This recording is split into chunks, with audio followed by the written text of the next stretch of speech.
Singapore airlines के एक विमान में कल टर्बुलेंस की वजह से एक की मौत हो गई और 70 से ज्यादा लोग घायल हैं। इस विमान में जो हुआ उसकी चर्चा हर तरफ है, क्योंकि 120 सेकंड में जिस खौफ में इसके यात्री रहे उसका अंदाजा भी बेहद मुश्किल है। टूटी हुई सीटें,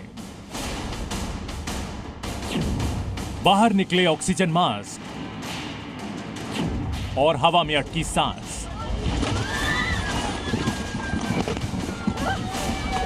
ये तस्वीरें विमान में यात्रा करने वाले किसी भी शख्स के लिए बेहद डराने वाली हो सकती हैं।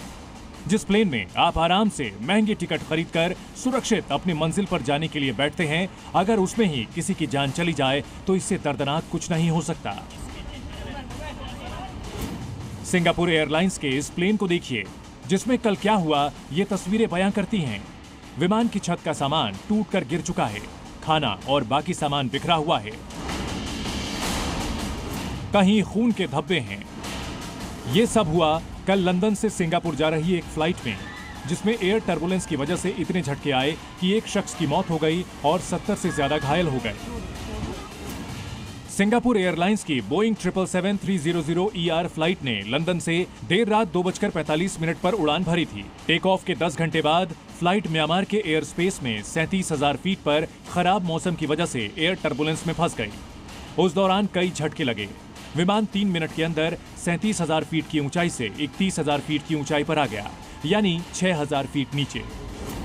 इस दौरान ऊंचाई कम करते वक्त यात्रियों को सीट बेल्ट पहनने की वार्निंग नहीं दी गई।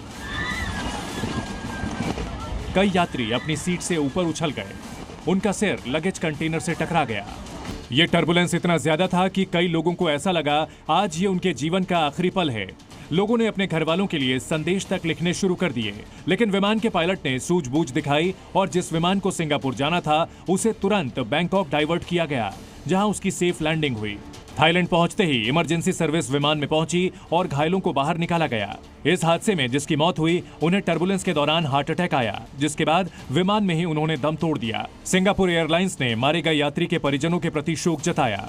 उन्होंने कहा कि कंपनी के अधिकारी बैंकॉक से लगातार संपर्क में हैं। सभी यात्रियों को जरूरी मदद पहुंचाई गई है। सिंगापुर एयरलाइंस के इस विमान में कुल 211 यात्री और 18 क्रू मेंबर्स मौजूद थे।